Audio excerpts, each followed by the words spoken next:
आशीर्वाद चाहते हैं नवचिया अनुमंडल की गंगा एवं कोशी कटाव से विस्थापित लाखों लोगों के चेहरे पर मुस्कुराहट। आइए मिलकर जाति नशा भ्रष्टाचार के खिलाफ आशीर्वाद समाज के लिए मर मिटने वाली पूर्व सांसद रंजीता रंजन, जिन्होंने पप्पू यादव के विरासत को संभाल कर रखा। रंजन के आशीर्वाद महिला कॉलेज में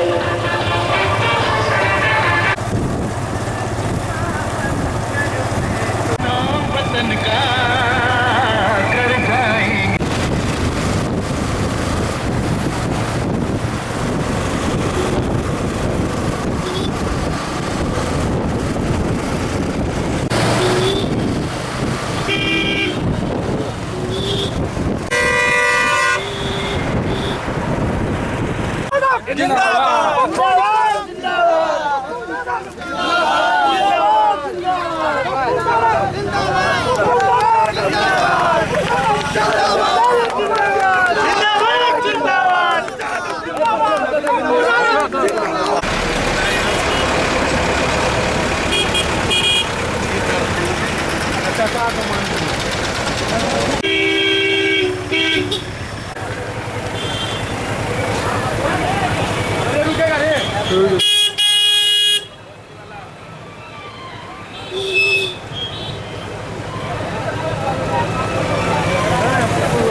माननीय पप्पू यादव जी का आगमन हो चुका है।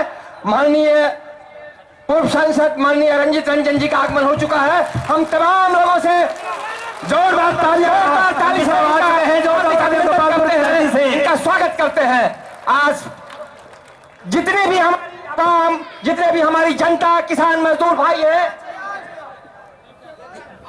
साथियों, हमारे नेता, आपके नेता मंच पर आ गए हैं। मैं चाहता हूं कि कार्यक्रम को चलाने में आप लोग सहयोग देंगे। खास करके जो भी साथी बोल चुके हैं, मैं कृपया करके उन साथियों से आग्रह करूंगा कि माल्यार्पण करने के बाद है उसमें आपका सहयोग बहुत ही आवश्यक है। इसलिए जो हमारे अकाली भागलपुर के जो भी साथी सुचारू रूप से चालू करने के लिए मंच पर जो हमारे बड़ी साथी हैं, उनका सहयोग बहुत ही आवश्यक है। इसलिए माल्यार्पण के बाद वो मंच के जो हमारा जो भी साथी मंच पर है वहां आप स्थान करें और मंच को बिल्कुल ही आप सुव्यवस्थित तरीके से आप हमारे भागलपुर के साथी स्वतः मंच पर से जाएंगे से जो मंच खाली करा। बड़े भाई जुबा सम्राट, बेजवानों के जुबान, पूर्व सांसद सह राष्ट्रीय अध्यक्ष युवा शक्ति के माननीय पप्पू यादव जी, हमारे दिलों के धड़कन, और आज नौगछिया की धरती से स्वागत करने का मौका इनका मिला है। ये हमारा ही आपके साथ हमारा सौभाग्य है कि शहीदों की धरती पर पप्पू यादव जैसे वीरों का आगमन हुआ है, इनका स्वागत जोरदार तालियों से करें।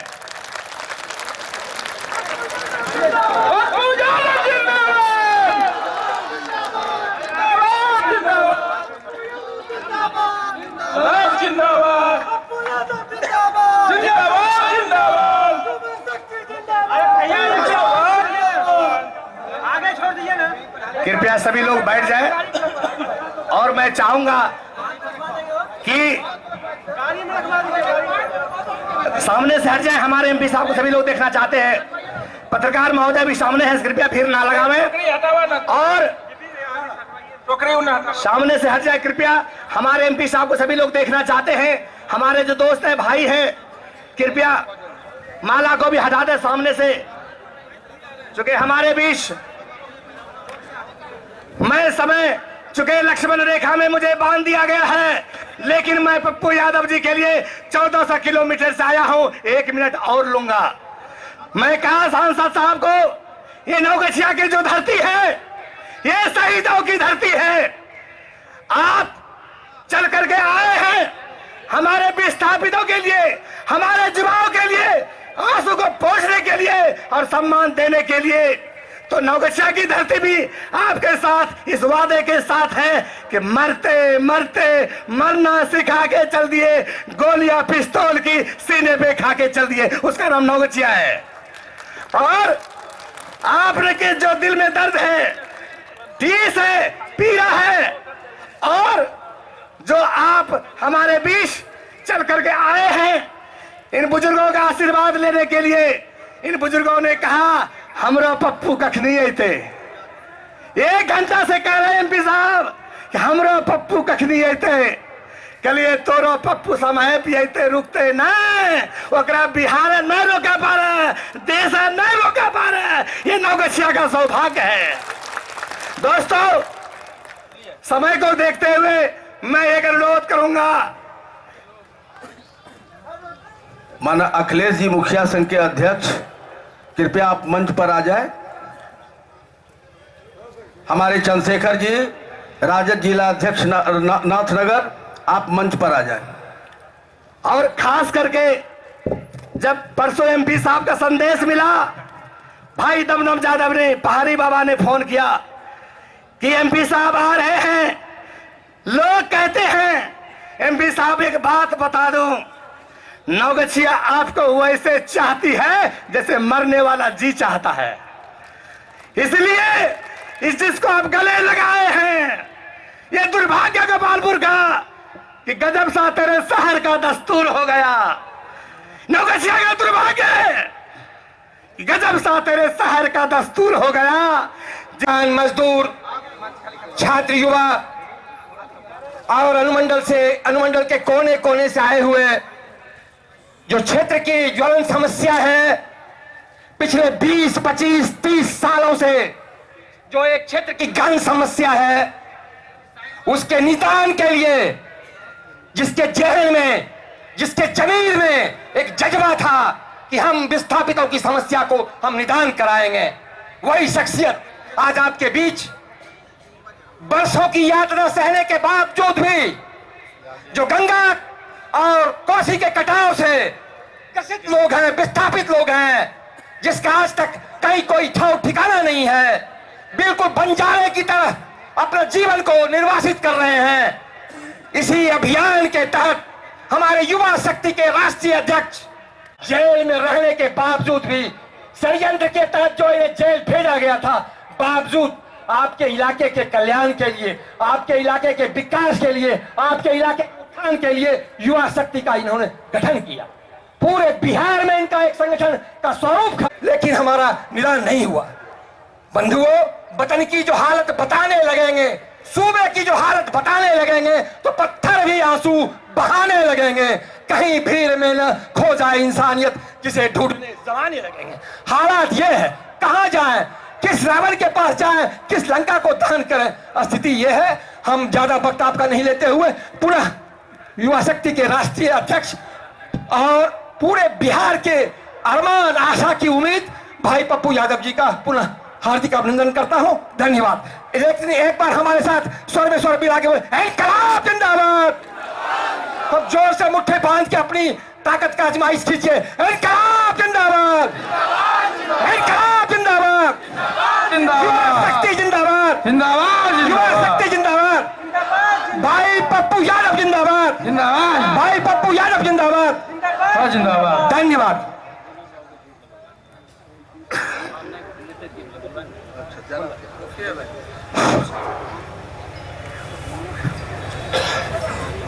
प्रिय साथी,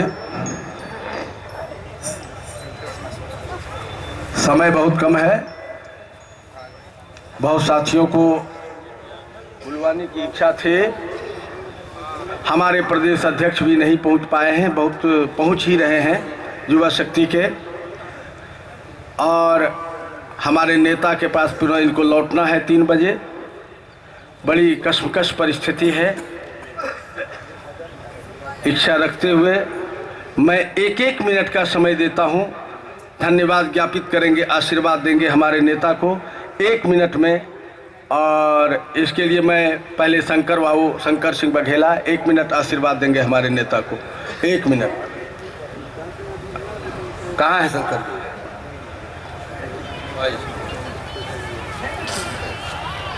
आदरणीय सम्मानित क्रांतिकारी नेता पप्पू भाई साहब, तमाम पूरे नौगछिया से आए हुए विस्थापित परिवार, आपका इस मंच से हम हार्दिक स्वागत अभिनंदन करते हैं। पप्पू भाई जी, मुझे तो 1 मिनट का समय मिला है। मैं आपसे निवेदन प्रार्थना करना चाहता हूं कि नौगछिया अनुमंडल बाढ़ से, यहाँ की अनुमंडल की स्थापना 1972 में की गई थी। पहली बार 1985 ईस्वी से यहाँ का लोग पुनामा से लेके सक्चा तक जितने भी आदमी हैं 85 से ही विस्थापित हो रहे हैं, और आज तक कोई भी सरकार यहाँ पर पुनर्वासित करने का कोई भी इंतजाम नहीं किया गया है। आप खुद चल के बाढ़ में आए थे, लोगों को अपने राहत से लोगों को दुख दर्द को बांटे। इस्माइलपुर गए, गोपालपुर गए, नौगछिया गए, खरीक गए, जहां भी गए आपने अपने माध्यम से किया। स्थानीय विधायक, सांसद आज तक इस बारे में पार्लियामेंट में आवाज नहीं उठाई है। मैं आपसे निवेदन करना चाहता हूं कि इस पहल को आप आगे बढ़ाइए और लोगों के दुख दर्द में हिस्सा लीजिए। मेरा एक विनती है आपसे कि आज पीपा पुल जो बनने वाला है, अथी पुल बनने जा रहा है, उस पुल को, पीपा पुल को हटा के टिंटेंगा और कहलगांव के बीच गंगा पुल में अगर डाल दिया जाए तो पूरे आपको इस्माइलपुर, गोपालपुर और रंगरा के लोग रोजगार मुक्त हो जाएंगे। यही आपसे निवेदन है। दूसरी बात, विस्थापितों की पुनर्वास की स्थिति यहाँ तक की है, पूरे नौगछिया मंडल में लोगों को पर्चा दिया गया है 2-2 डिसमिल 3-3 डिसमिल कर, लेकिन वह जमीन कहाँ पर है किसी को पता नहीं है कि कहाँ जमीन है। कटाव में आप खुद जाके देखे हैं कटाव की स्थिति, कटाव में भयंकर अनियमितता बढ़ती जा रही है। उस अभियंता और ठेकेदार की संपत्ति की जांच की जाए। जय हिंद, जय पप्पू भाई। प्लीज हमको साथ दीजिएगा। 1 मिनट हमारे विनोद जी आएंगे और आशीर्वाद ज्ञापित करेंगे नौगछिया जनता की ओर से। 1 मिनट।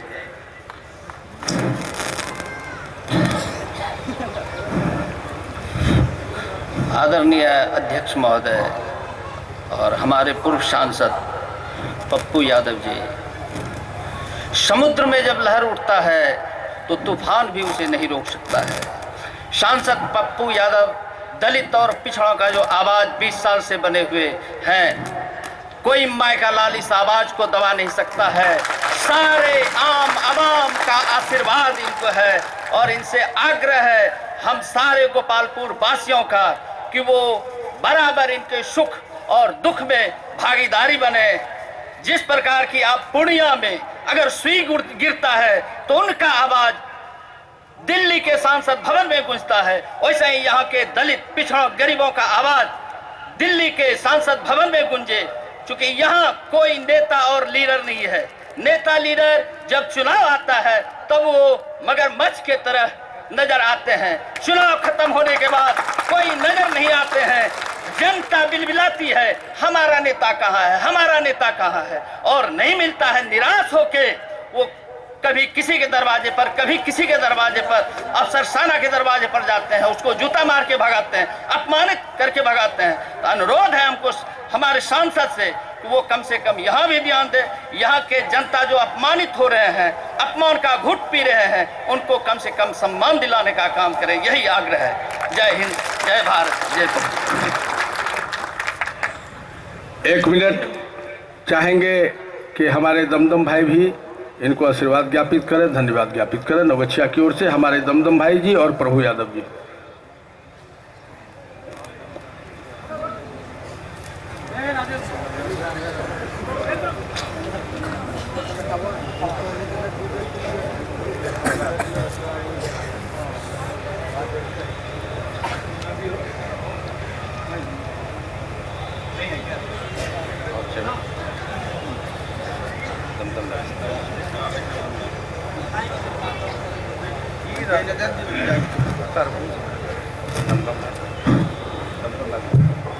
माननीय युवा शक्ति के माननीय अध्यक्ष भैया पप्पू यादव जी, आज हमारे नवगछिया अनुमंडल में सभी युवा का साहस और लड़ने की, भ्रष्टाचार से या कटाव पीड़ितों के लिए लड़ने के लिए हम लोगों का उत्साह वर्धन करने के लिए आज आए हैं और मैं उनका आशीर्वाद और अभिनंदन करते हैं। जय हिंद, जय भारत। पुनः दमदम भाई 1 मिनट अभिवादन करें अपने नेता। हेलो,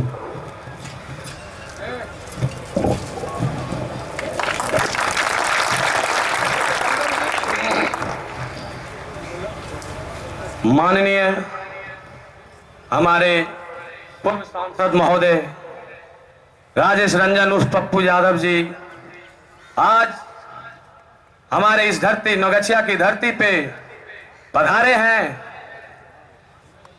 क्यों आए हैं? आप लोगों का दुख हरने के लिए। आज नवगछिया पुलिस जिला का हर आदमी मार पीड़ित, बेरोजगारी से ग्रस्त है। इसलिए हम लोग माननीय एमपी साहब से अनुरोध करते हैं कि हमारे पुलिस जिला के सभी नौजवान भाइयों को आशीर्वाद दीजिए और सही रास्ते पे चलने का संकेत दीजिए।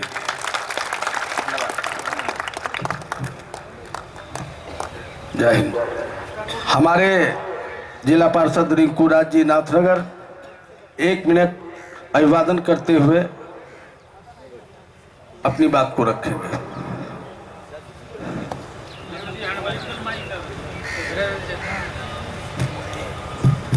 आदरणीय बप्पू भैया जी, मंचासीन सभी सम्मानित अतिथिगण, पत्रकार बंधु, मेरे ईश्वर स्वरूप जनतागण, आप सबों का मैं हार्दिक अभिनंदन करती हूँ और विश्वास दिलाती हूँ कि आप लोग जिस सोच से यहाँ आए हुए हैं वो कामना आपके पप्पू भैया इस आशीर्वाद यात्रा के द्वारा पूर्ण करेंगे। पप्पू भैया यहाँ आए हैं बड़े बुजुर्गों का आशीर्वाद लेने के लिए और युवा शक्ति युवाओं को आशीर्वाद देने के लिए कि वो सही नक्शे कदम पे चलिए। मैं भी काफी दुखित हूँ यहाँ के कटाव पीड़ित से और मैं भी प्रार्थना करना चाहती हूँ पप्पू भैया से कि ये यहाँ के गरीब जनता को देखे, क्योंकि यहाँ काफी पुराने दिनों से मैं सुनती आ रही हूँ कटाव पीड़ित लोग काफी बिखरे हुए हैं और मैं चाहूंगी कि आप इन लोगों की जो शिकायतें हैं उनको दूर कीजिए। इतना ही कहकर मैं अपना व्यक्त समाप्त करती हूँ। जय हिंद।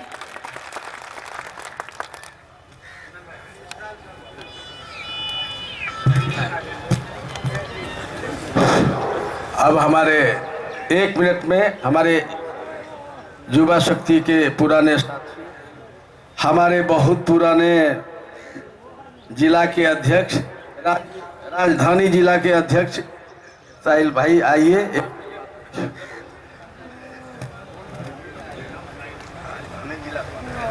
राजधानी है ना। आशीर्वाद रैली के मुख्य अतिथि राष्ट्रीय युवा शक्ति के अध्यक्ष, गरीबों, शोषितों, दलितों के मसीहा माननीय पूर्व सांसद पप्पू यादव जी, मंचासीन सभी नगोछिया के नेतागण और सभा में आए आशीर्वाद देने के लिए बुजुर्गों, दोस्तों, नौजवान साथियों, माता एवं बहनों, पप्पू यादव एक विचारधारा है जो हमेशा भाईचारा, प्रेम, अपनापन का संदेश देता है और आप लोगों के आशीर्वाद से आज जो ये ऊंचाई पर पहुंचे हैं, ये सब आप लोगों के आशीर्वाद है जो हमेशा जुल्म, अन्याय, शोषण के खिलाफ लड़ते आए, भ्रष्टाचारी के खिलाफ लड़ते आए और अन्याय, जुल्म के खिलाफ लड़ते आए, वो है पप्पू यादव। इन्होंने हमेशा भाईचारे को बढ़ावा दिया, प्रेम, आपसी संबंध जो भाई सौहार्द बना रहे, इसको बढ़ावा दिए। हमेशा जो है एकजुट होकर के सबको चलने का संदेश दिए। हमेशा एक ऐसा विचारधारा दे रहे हैं जिससे कि राज्य में एक परिवर्तन आया है। पप्पू यादव के नाम से एक आंधी और तूफान चला है और पूरे बिहार में पप्पू यादव का जय जयकार है। सोच भला, कर भला तो हो भला। पप्पू यादव का सोच अच्छा है, जो काम करते हैं ये जनहित में काम करते हैं, क्षेत्र हित और राष्ट्र हित में काम करते हैं। ऐसे लोगों को पूरे बिहार से आशीर्वाद लोग दे रहे हैं और इस आशीर्वाद में रैली में आप भी आशीर्वाद दीजिए ताकि जनता का कल्याण हो, मानव का कल्याण हो। इन्हीं शब्दों के साथ मैं अपनी बात समाप्त करता हूं। बहुत बहुत धन्यवाद हमारे इसराइल भाई। जहां तक सवाल है, हमारे युवा शक्ति के प्रदेश कोषाध्यक्ष हमारे भाई प्रशांत जी 2 मिनट, प्रशांत पासवान जी 2 मिनट आवे।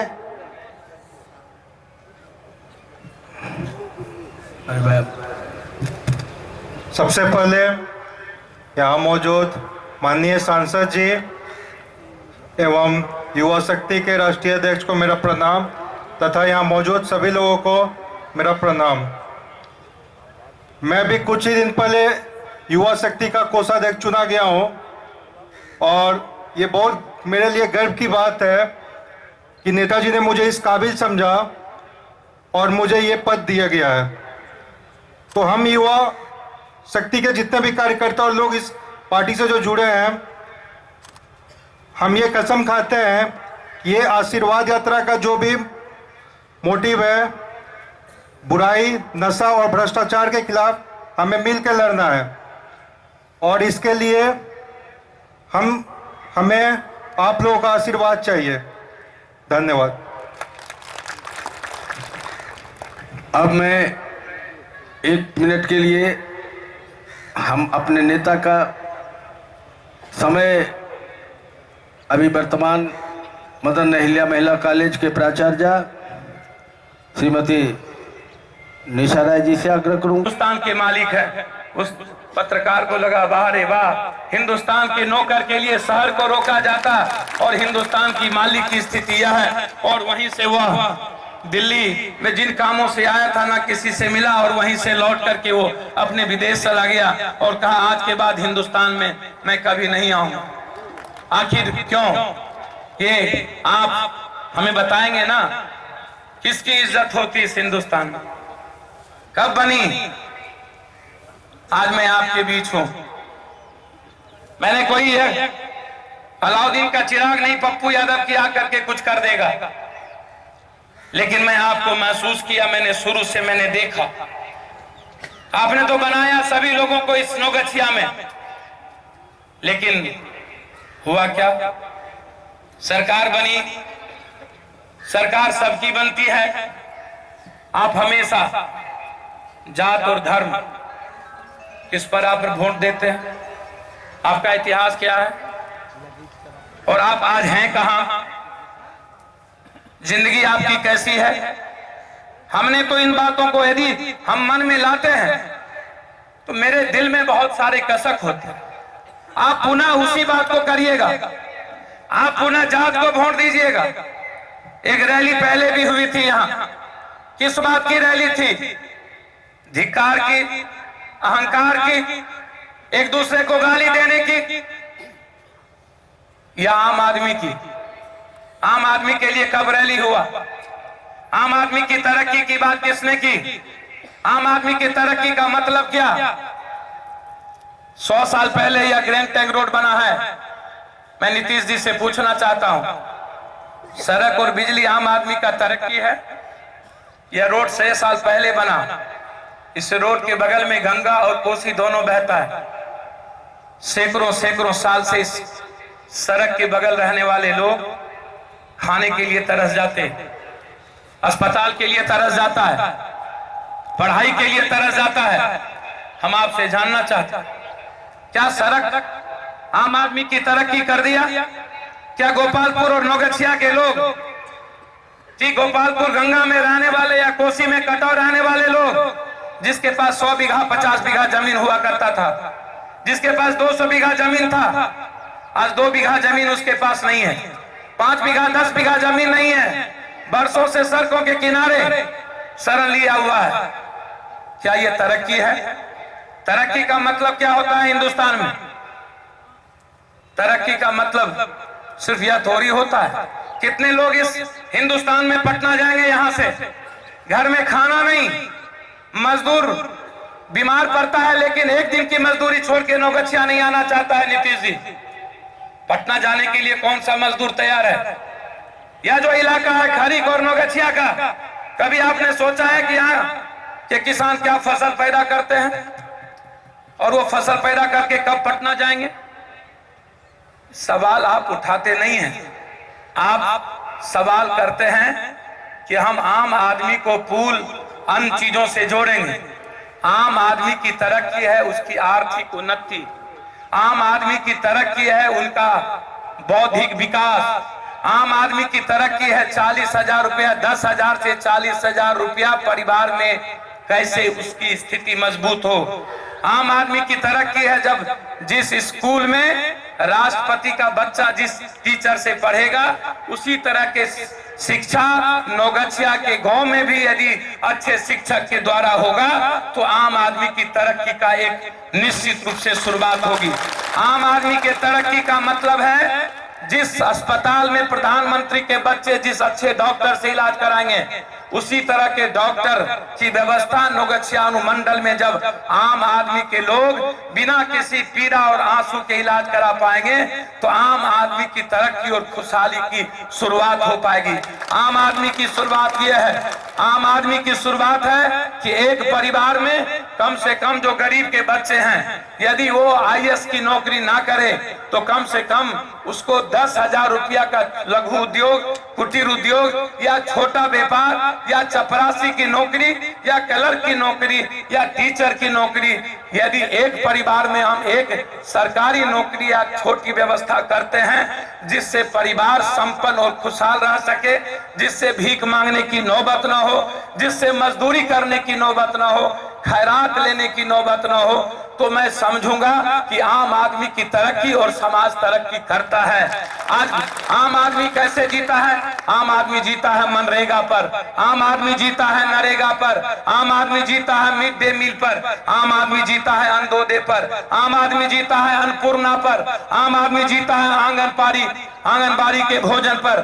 कभी नीतीश कुमार आपने अपने बच्चों को मिड डे मील का भोजन खिलाया है? 20 साल का गेहूं रखा हुआ गोदाम में, जब वो सड़ा हुआ गोदाम का गेहूं बच्चों को खिलाया जाता है, जब पिल्लू वाला खिचड़ी खाने के लिए पिता लाठी लेके टीचर के माथे पर चोट करते हैं, तो आपको पता है वह पिता किसी मजबूरी में लाठी लेके जाता है, खुशी में किसी टीचर पर चोट नहीं करता। जब बच्चों के पेट में भूख लगता है, जब बेटी भूख से कराहती है, तब जाकर के लाठी उठता है, उसे शौक नहीं होता है। आम आदमी क्या होता है नीतीश जी, इस दर्द को समझिए। आम आदमी अन्नपूर्णा का भोजन, 24 बच्चे मर गए, कभी आपको दर्द हुआ? एक बार जहर से जिन कारणों से 24 बच्चे मरे हों, लेकिन है क्या? आम आदमी का मतलब क्या है? आज से सड़क नहीं बनी, पटना में बिजली है, दिल्ली में बिजली है, लेकिन जाकर के झुग्गी झोपड़ी में देखिए किसकी तरक्की हिंदुस्तान में हुई है। 87-88% हिंदुस्तान के लोग आज भी खाने पर मजबूर हैं। जिस हिंदुस्तान में 9% जीडीपी आपकी बढ़ती जाती है, किसान विदर्भ में भूख से मरते हैं। एक लोग कहता है कि मैं चाय बेचने वाला का बेटा हूं, वंचित समाज से हूं।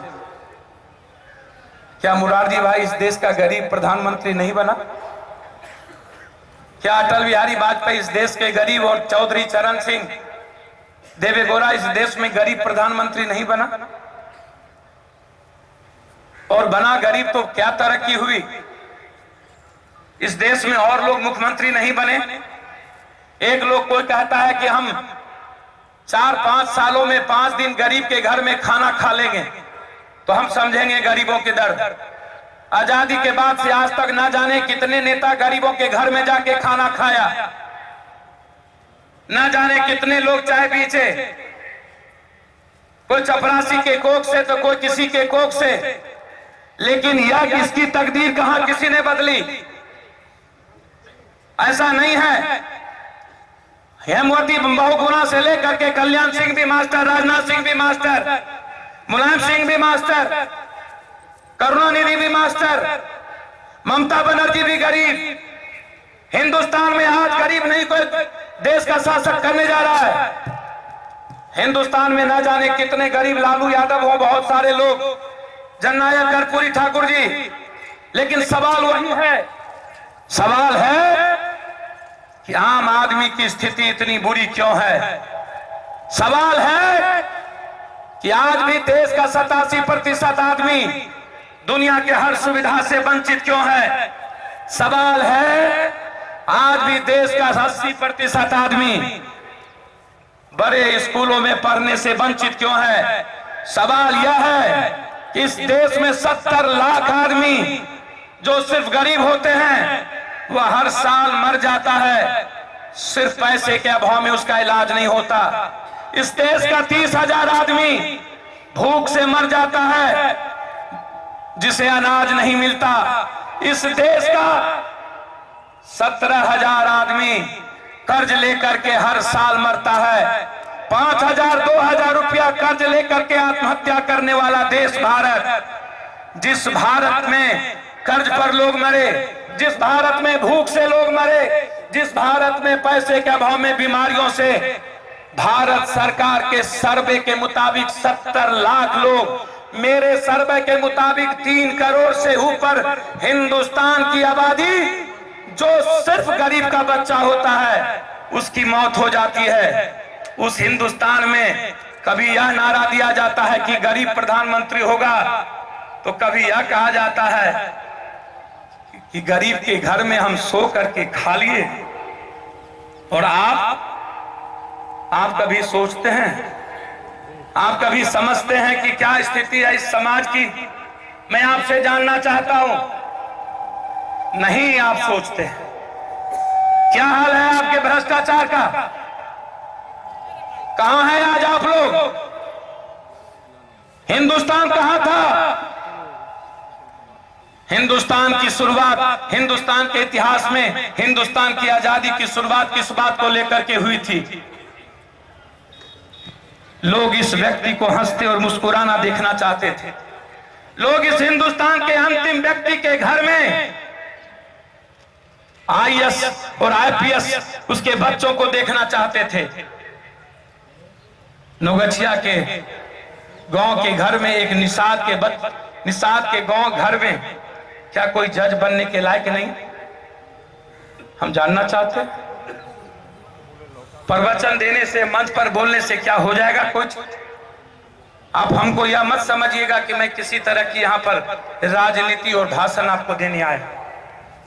सवाल हमारा आपसे है, समाज की क्या स्थिति और इसकी देन कौन? आप मजहब और धर्म, जात, पैसा, पॉलिथीन, रात में पैसा लेके बिकना, जात की जहर, कौन तरक्की कर देगा विस्थापितों का? क्या आप अच्छे आदमी को चुनते? आप हमेशा अपने गांव के जमींदारों के पैर के तले जीना चाहते हैं। आप हमेशा अपने जात के पैर के तले जीना चाहते हैं। कौन तरक्की कर देगा आपको?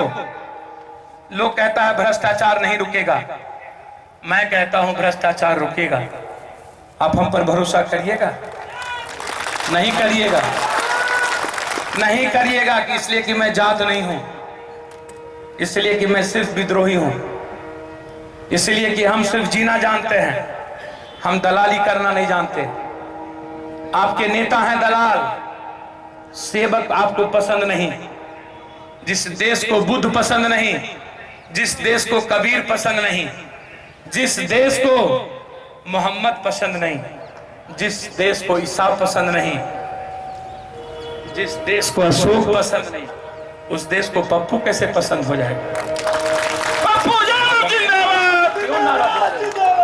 मैं आपसे ये सारी चीजें मैं आपसे इसलिए कह रहा हूं कि आप हमें कभी सम्मान नहीं दीजिए। इस हिंदुस्तान में आपके लिए जीने वाला जो लोग हुआ, महात्मा बुद्ध को हिंदुस्तान छोड़ के जाना पड़ा ना। कौन हिंदुस्तान के लोग महात्मा बुद्ध की इज्जत की, मरने के बाद उन्हें भगवान मानना पड़ा? आखिर बिहार की हालात क्यों? पूरे देश का 3 हिस्सा इतिहास बिहार का, और बिहार ऐसा चाणक्य से लेकर के, शेरशाह से लेकर के, बाबू वीर कुंवर सिंह से लेकर के, राजा अशोक, कर्ण से लेकर के महात्मा बुद्ध, वैशाली से लेकर के गांधी, सीता से लेकर, बताएंगे ना कौन? दलित महादलित, पिछड़ा अति पिछड़ा, जात में उपजात।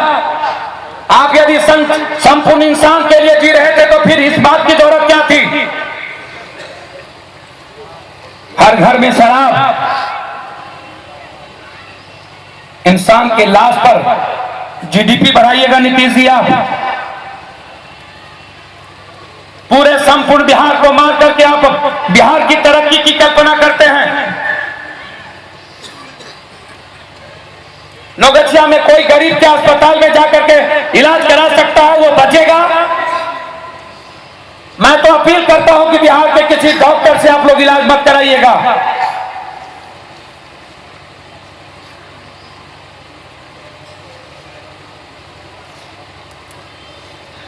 इस हिंदुस्तान में इंसान नहीं, सिर्फ जानवर पैदा किए जाते हैं। जितने ऐसे लोग हैं,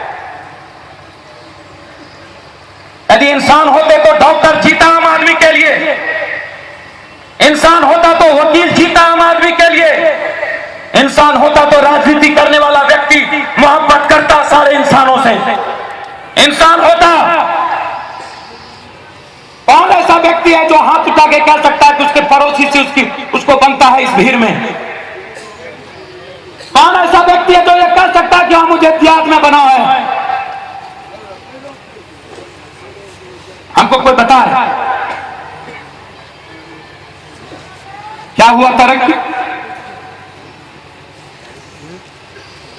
हमको नीतीश जी बता दे, हम गिनती करते हैं। रोड रोड रोड, कश्मीर से कन्याकुमारी नीतीश कुमार जी रोड बन रहा है। राजीव गांधी विद्युत परियोजना पूरे देश में चल रहा है। लेकिन बिजली लगाएगा नीतीश जी कौन? नौगछिया में बीपीएल वाले को 9,000 का बिल, और जिसके घर में बिल बल्ब जला ही नहीं उसको 32,000 का बिल। कौन लगाएगा बिजली?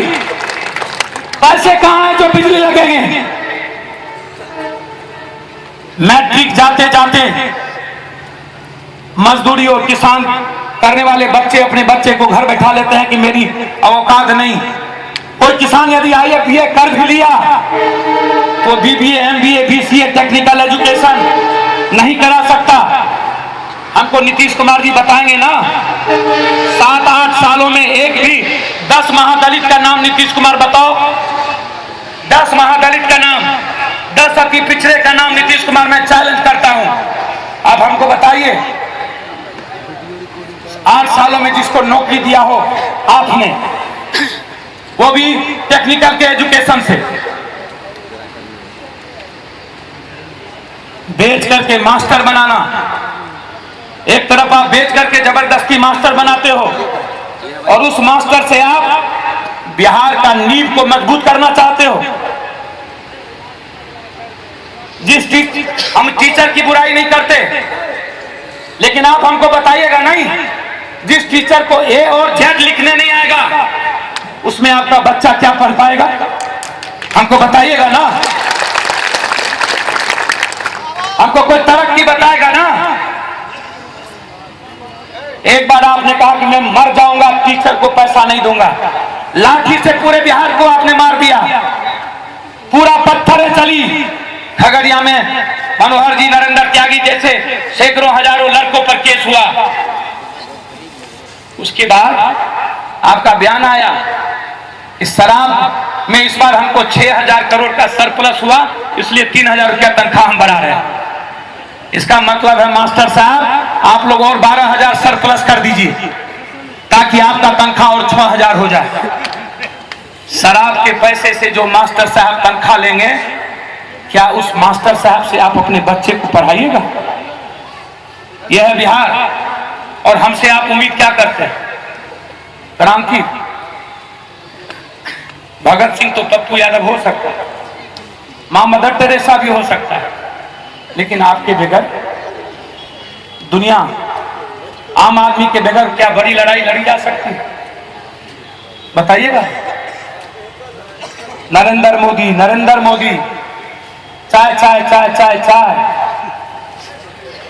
नीतीश कुमार जी अति पिछड़ा नहीं है, रामविलास पासवान जी नहीं है, मायावती दलित नहीं है, करुणानिधि आदिवासी नहीं है।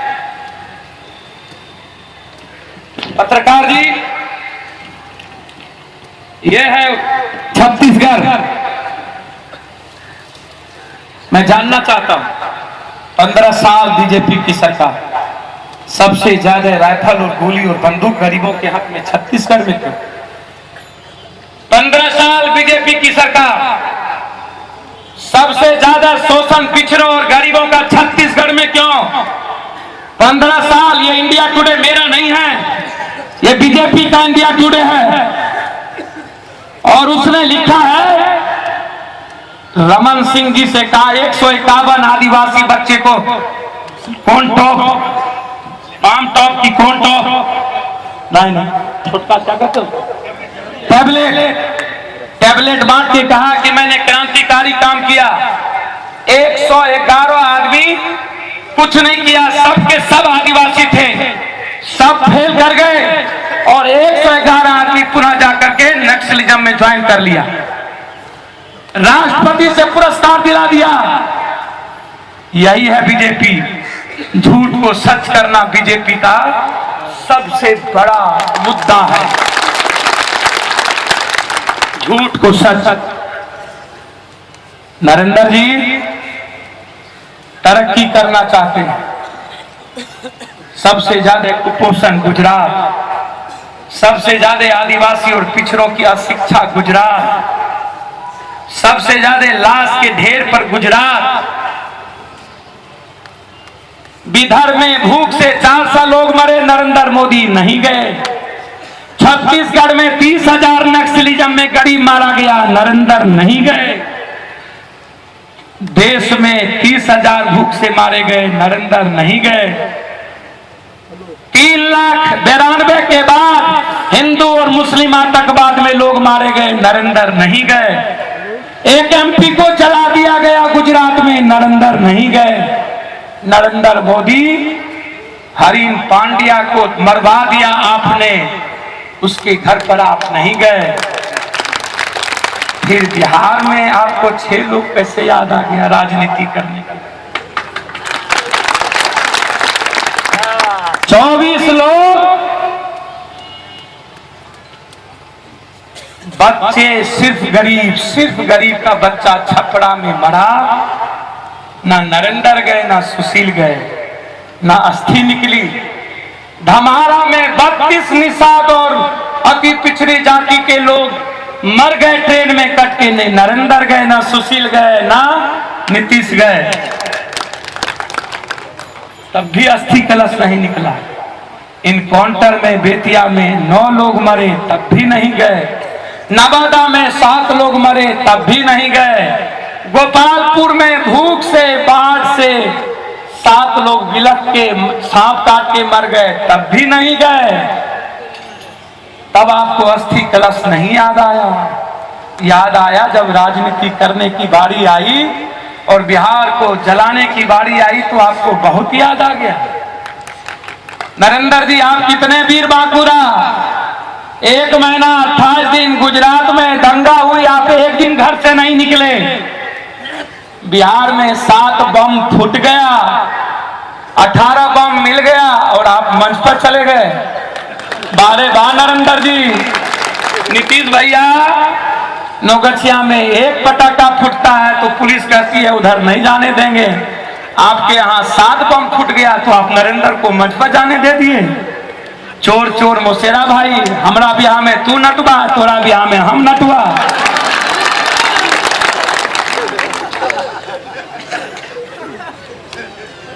सबको पता था कि बम में कुछ नहीं है, फूटेगा तो होगा कुछ नहीं। जबरदस्ती बिहार में बहादुर बन जाना है, क्योंकि बिहार के लोग तो वैसे ही बेवकूफ है, बेवकूफ बना के चले जाएंगे। बिहार के लोग होशेल।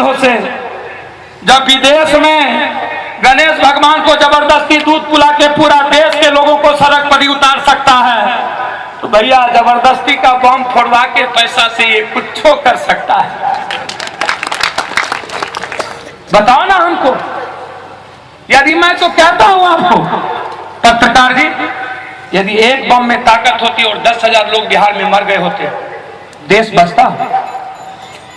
मैं आपसे पूछ रहा हूं। इसका मतलब है, और सिर्फ बिहार सरकार की पुलिस थी कि गुजरात की भी पुलिस थी? इसका क्या मतलब? चोर चोर मोसेरा है।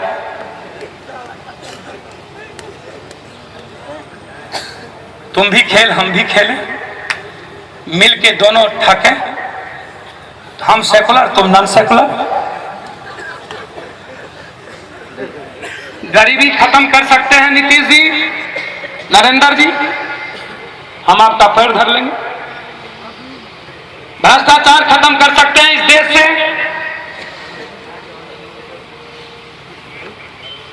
मैं तो कह रहा हूं, मैं सबके सामने कह रहा हूं, जो बुराई इंसान की मुस्कुराहट और खुशी को छीनेगा, पप्पू यादव उस बुराई को जड़ से निकाल करके समाप्त कर देगा। मैं पप्पू यादव में ताकत। 1 महीना वक्त दे दो नीतीश जी। और मैं पत्रकार जी को कहता हूं, 1,00,000 किलोमीटर भ्रष्टाचार दूर न भाग जाए तो मेरे खून में पैदाइश होगा और मैं दोगला का पैदाइश होगा।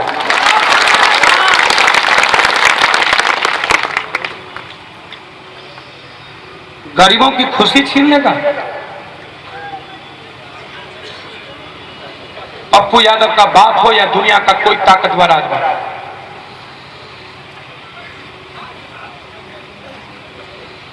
जितना बड़ा ताकतवर हो, और वो वोट हो या जात,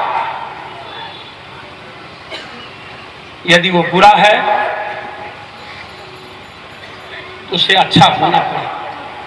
अन्यथा उसे बिहार छोड़ दो। वोट की राजनीति खेलते हैं आप दोनों, बताइए ना।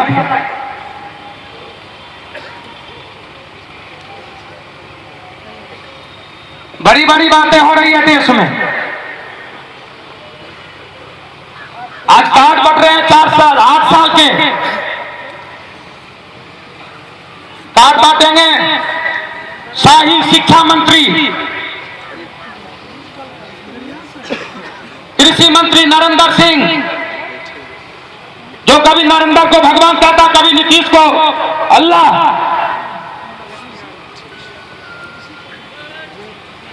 इनके नवरत्न सबको देख लीजिए, शिवानंद तिवारी,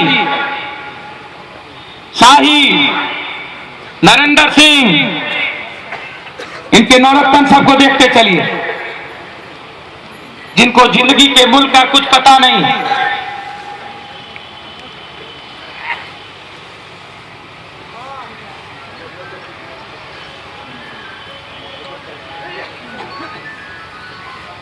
ये लोग हैं।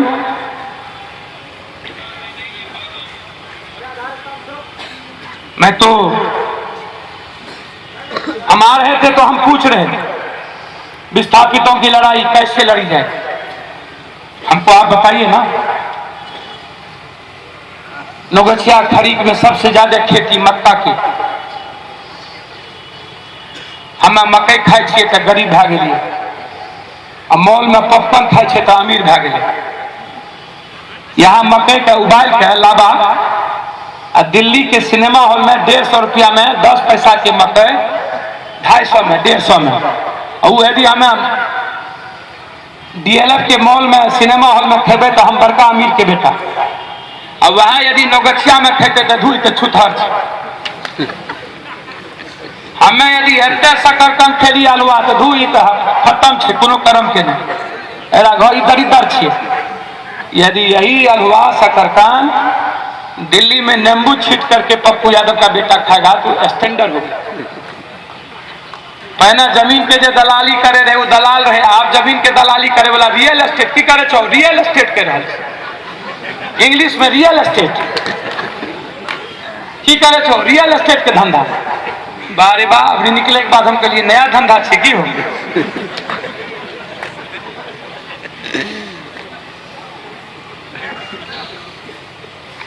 यदि यहीं पर एक फैक्ट्री खोल दिया गया होता, जिस मकई का दाम 1200 रुपया, 10 कट्ठा में 40 मन उपजाने वाला गरीब, यदि एक फैक्ट्री खुल जाती, उसका कौन बनता है दूध में कॉर्नफ्लेक्स खाने के लिए, उसी का सूप बनता है, उसी मकई के पॉपकॉर्न बने छे, वह मकई के फ्राई करके बेबी कॉर्न बने छे।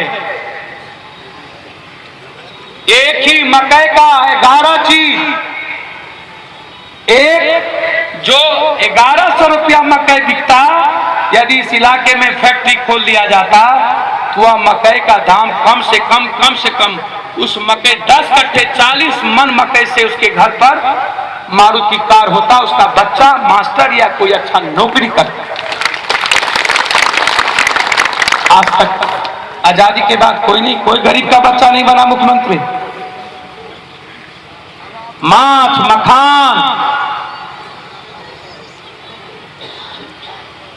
पूरा सबसे ज्यादा माछ हमरा और कहे न, हमार माछ के कीमत कुछ नहीं। अब बर्फ के सिल्ली से जे माछ आवे छे ओकर कीमत 4 गुना। मखान के खीर कुछ नहीं, तरक्की कर सकता है।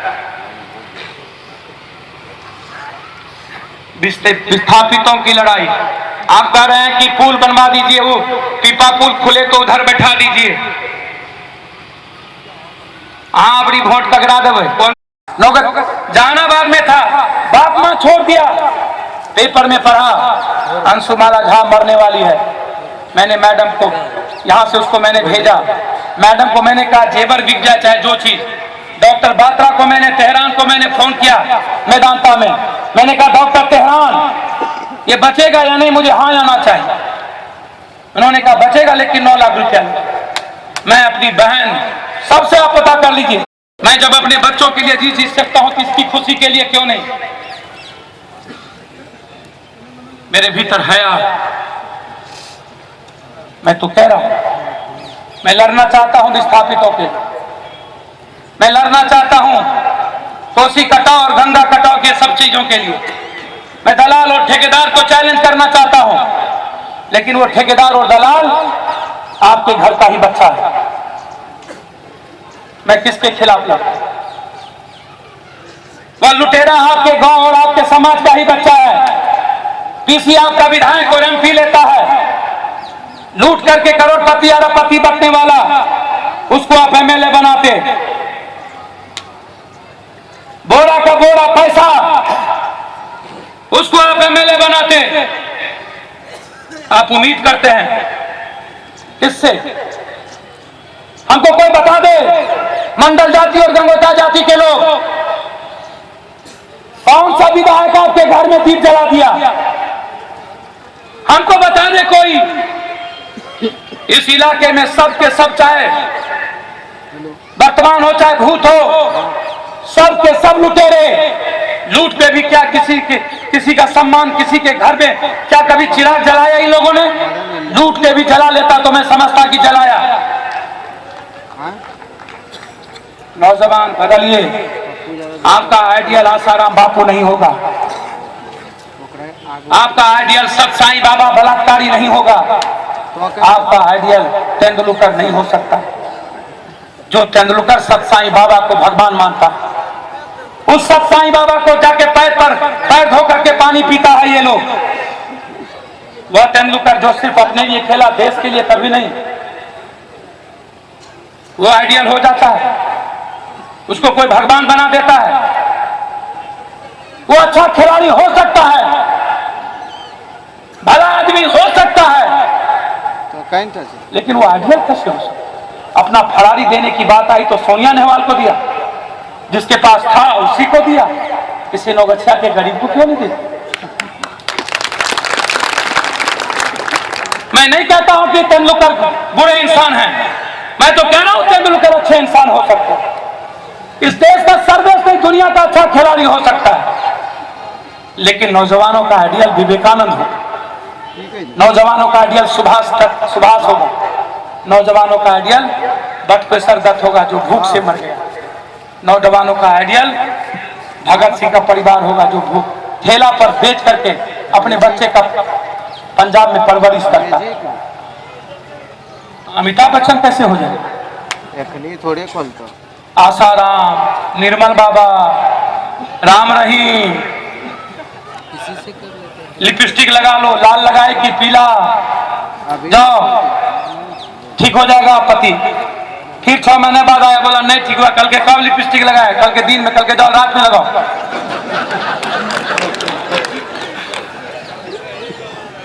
इन लोगों के खिलाफ मैं आज नहीं 8 साल पहले लिखा था, शूट एंड साइड करना चाहिए।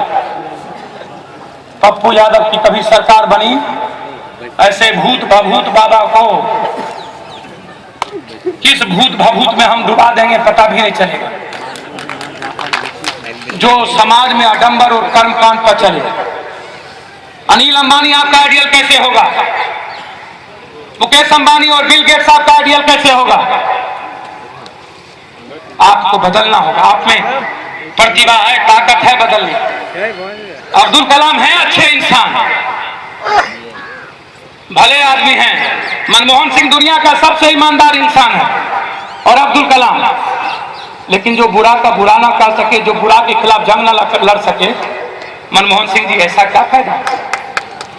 अब्दुल कलाम जी, आप हैं बहुत भले, लेकिन हिंदुस्तान में इतनी बुराई होगी, आपकी एक बार जुबान नहीं खुली। क्यों? आप यदि देश में निकलते तो नौजवान आपके पीछे पागल होता, क्यों नहीं निकले? सिर्फ इसीलिए कि भला बने रहें। जो चलेगा वही गिरेगा, जो तैरेगा वह तैराकी भी कहलाएगा और डूबेगा भी। घर में बैठा आदमी तैराकी नहीं कहला सकता। और एक बात मंच पर कहना चाहूंगा, 3 दिन पहले किसी मित्र ने हमें कहा, एक बार किसी मोहम्मद साहब के पास, हमारे हजरत मोहम्मद साहब जो हम लोग के ईश्वर हैं, अल्लाह हैं, उनके पास एक बच्चे को लेके कोई परिवार गया और बोला ये गुड़ बहुत खाता है। मेरा तात्पर्य साफ है। मोहम्मद साहब ने कहा जाओ 1 सप्ताह के बाद आओ, मैं बच्चे को अच्छा से बता दूंगा, नहीं खाएगा। लौट के आया तो उसने बच्चों को बोला कि तुमको गुड़ नहीं खाना चाहिए, तुम्हारी सेहत पर बुरा असर पड़ेगा, तुमको अच्छा काम करना है। बोला जाओ, नहीं खाएगा। उसके फादर बिगड़ गए मोहम्मद साहब को। बोला बहुत गलत आदमी है, ये बात आप 7 दिन पहले कह देते, इतना दूर क्यों बुलाए? बोला देखो मैं उस दिन गुड़ खा रहा था इसलिए मैं नहीं कह सकता, मैंने गुड़ छोड़ दिया, छोड़ करके अब मैं कह रहा हूं, इस पर असर पड़ेगा। मंच के लोगों से कहूंगा, भाषण देना तब शुरुआत करिए जब आप अच्छा बन जाइए, जबरदस्ती भसनिया मत बनिए, जब आप बदल जाइए, जब जिंदगी की शुरुआत करिए, अड्डे ऐंठना बंद कर दीजिए, घमंड बंद करिए। शेर पर सवा शेर है, ताकत राइफल और दौलत की किन बेसिया से बदतर इसकी इज्जत है। एक के पास 100 राइफल, किसी के पास 125, 100 वाला सुतले रह जाएगा, 125 हीरो हो जाएगा। एक के पास 3 महला घर, दूसरे के बगल में 6 महला घर, जैसे बना 3 महला को लोग थूक फेंक देगा। याद रखिएगा, बचेगा सिर्फ आपका विचार और बचेगा आपका वही सिर्फ जो जिंदगी में दूसरों के लिए जीने की ताकत है। बदलिए, बदलना चाहता है और मैं भी आपके साथ होना चाहता हूं, मैं भी आपके लिए जीना चाहता हूं, मैं मरना चाहता हूं, मैं हर व्यक्ति के लिए जीना चाहता हूं। मैं चाहता हूं आपके घर तक जाना, मैं चाहता हूं आपकी खुशी में शरीक होना, मैं चाहता हूं अपनी जिंदगी का बूंद बूंद आपको देना, लेकिन लेने वाला भी तो कोई हो। हम किसके सहारे नो बच्चे आएंगे? बताइएगा ना। कुंदन जी दूसरों से लूटेंगे, तंग करेंगे, हम आएंगे तो लोग क्या कहेंगे? दमदमी जी आप बदलिएगा नहीं, लोग क्या बोलेगा? हम आना चाहते हैं, हम लड़ना चाहते हैं विस्थापितों के लिए मर करके। तब तक हम भूख हड़ताल यहां करेंगे जब तक कि विस्थापितों की लड़ाई नहीं होगी। लेकिन आप पहले आम आदमी का सपोर्ट लीजिए, उसके लिए इज्जत लीजिए, उसका सहयोग लीजिए। और हम आम आदमी से भी कहना चाहेंगे, आप जात और धर्म से उठिए। यादव जी, मंडल जी,